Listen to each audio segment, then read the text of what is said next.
Hey guys, Matthew, and welcome to the 13th episode of my boss healing series. So today we're actually going to be looking at the Elder. Now, the Elder is a one of the pieces of the recipe for the Feared. One thing to note about that is that you can actually do the Shaper or the Elder separately, or you can actually just do Uber Elder and it's going to count for both when it comes to the Feared, which is probably what I would recommend, as it's a lot less time consuming to do the Uber Elder compared to the each of those individually.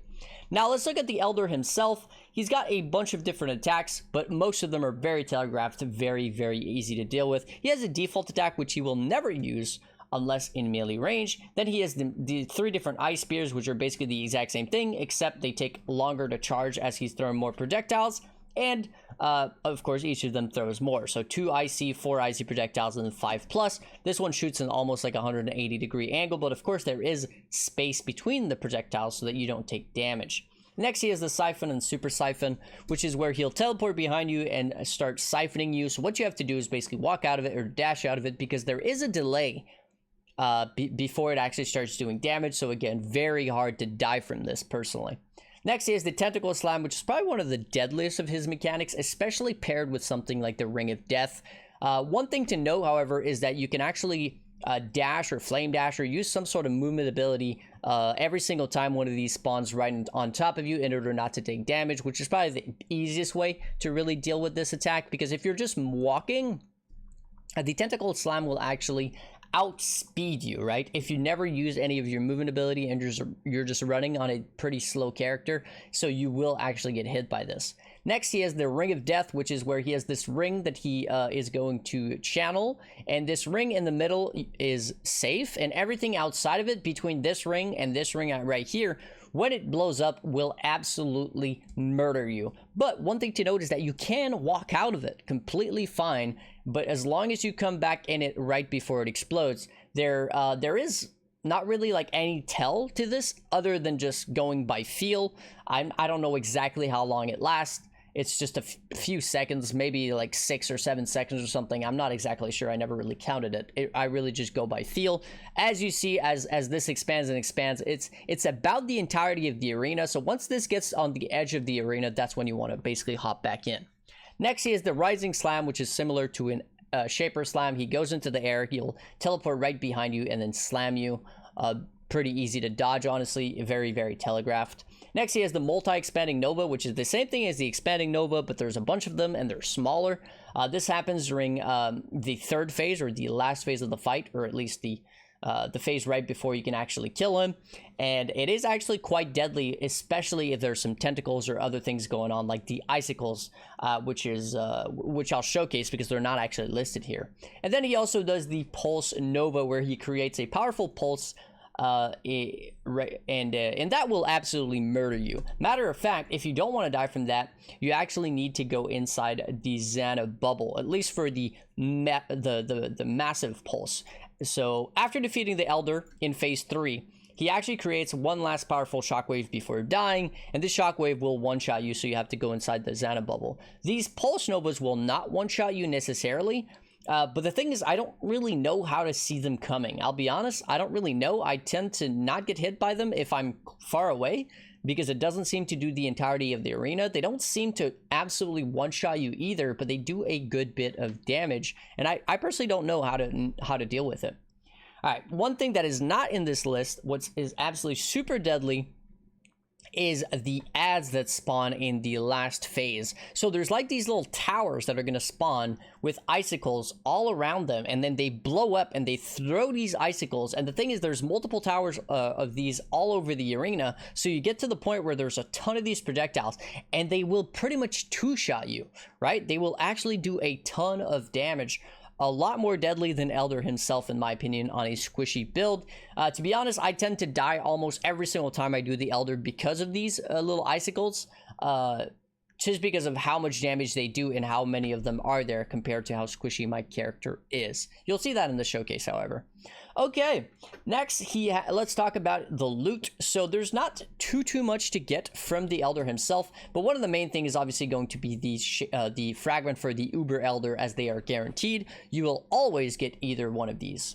All right, next you also have the Chaos and Presence, which is quite decent, especially because there's a lot of Chaos damage over time builds in a League Start scenario, thinking about things like Toxic Rain or Essence Drain Contagion, which love this amulet because it does give you Despair, has 100% reduced mana reservation if cast as an aura.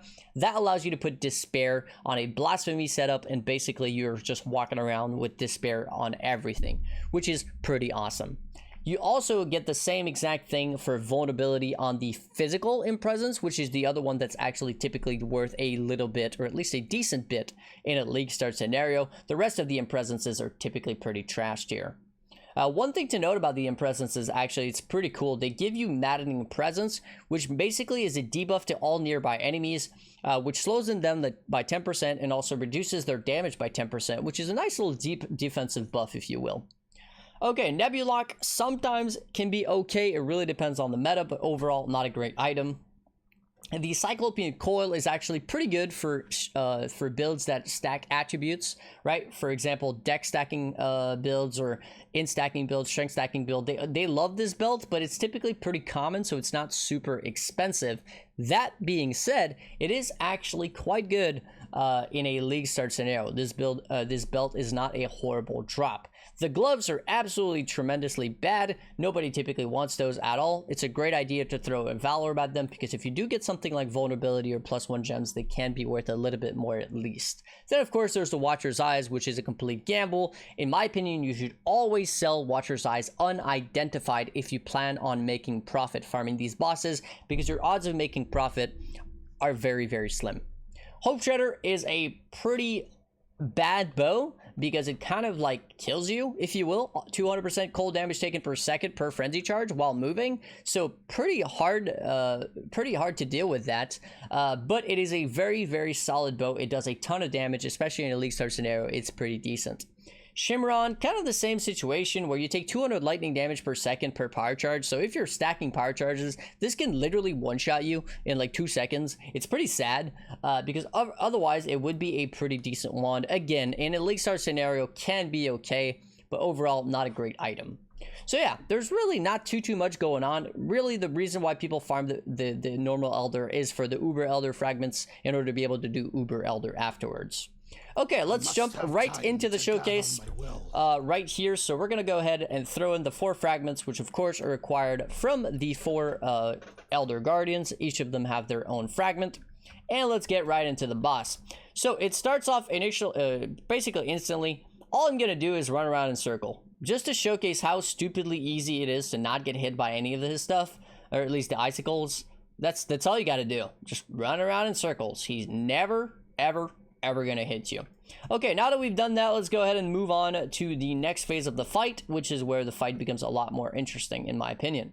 But again, though, all you have to do, walk around in circles. Here comes the Ring of Death. So you do have to be inside this circle, right, before the end of it, before it actually blows up. So right there, you saw that pulse. If I got hit by that, I would be absolutely dead. So this is one of the ones. This was the slime right there. See how he teleported right on top of me, and then he slammed me. Very, very telegraphed. There is a delay before it actually does any damage, so you're pretty good to go.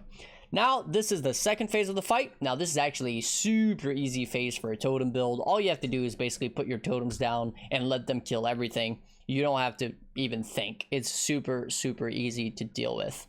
One thing to note is if you're not playing a build that has very good clear speed, these little portals spawn these squid-like creatures, and the squid-like creatures put degen pools on the ground if you don't kill them fast enough. And that can make the fight much, much harder if the arena gets absolutely cluttered with a bunch of degen pools. So you do want to be paying attention to where these little squids are, where these ads are, and you want to take care of them very quickly.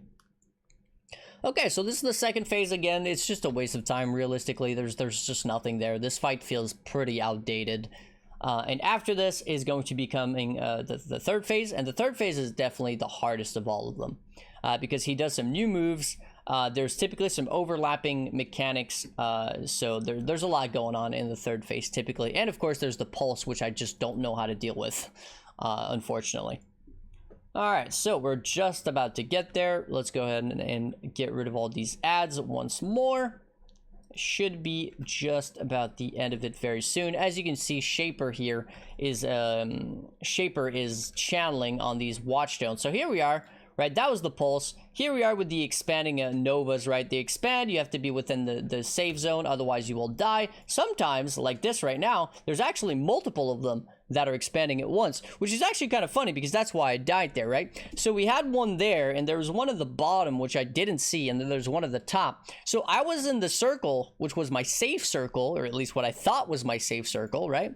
But I actually wasn't safe at all because the other one was going to blow up first, and I wasn't safe from the other one since I was still in range of it. So that's why I got completely annihilated. So this is the small novas. Okay, this is what I really want to showcase. These little towers there, I mean, we barely saw it for a second, but these little towers, those are the deadliest part of this fight by far. One thing to note, by the way, about this fight is that if you are very, very slow at actually dealing with this, if Elder kills Shaper, you actually lose the ability to drop a Watcher's Eye. So you do want to be killing this guy and keeping Shaper alive. So here we go again with all these icicles going all over the place. Let's go ahead and walk into the bubble, because if you're outside, just to showcase, you will absolutely die to the explosion. It will one-shot you for sure. But yeah, so what you want to do with this fight, as I've already mentioned, it's a pretty outdated fight. So realistically, you can pretty much out-damage this fight and just face tank a couple deaths, no problem. Make sure that Shaper doesn't die, because if he does die, right, then you're uneligible to drop a Watcher's Eyes. But that's pretty much all there is to it. The little towers, very hard to deal with if your character is unable to take shots, sort of like mine. So you just basically take the death and go next. There's nothing you can do about them. The number of icicles that are on the screen, there's basically nowhere that's safe, right? Because these towers, they probably shoot about 10 icicles each, and there's like 3 or 4 of them at a time. So it makes it very, very difficult to not get hit by any of that, or at least to not die at all on a build as squishy as mine. That being said, of course, it's a very easy fight. As you can see, if I wasn't trying to showcase the mechanic, I could have nearly pretty much instantly phased the guy. And of course, he does drop the feared invitation as well, if you are planning to farm that. Not something that I would recommend on a build that looks like this, but it can be done if your mechanics are absolutely amazing. Anyways, that's pretty much all I had to say when it comes to the Elder fight. Hopefully you guys enjoyed. Before I go, as always, I want to say a massive thank you to my supporters: Joseph, Atticus, Don, Brandon, Fruitfly, Reese, Pan, Essential Bard, Adderant, welcome back, Neroth, Jacob, Thomas, Nick, The Great Master, Raymond, Alex, Emil, Tim, Grimoire, Lost with the Map, Flame Scorpion, Nathaniel, Richard, Johnny, Scott, Ronald, Willie, Kevin, Moonkiss, Mercury, Bitizen, and Axel. As well as, of course, a massive thank you to anybody else who has supported me in the past, or anybody else who wishes to remain anonymous. Hopefully you guys enjoyed, and I'll catch you guys in the next guide. Peace.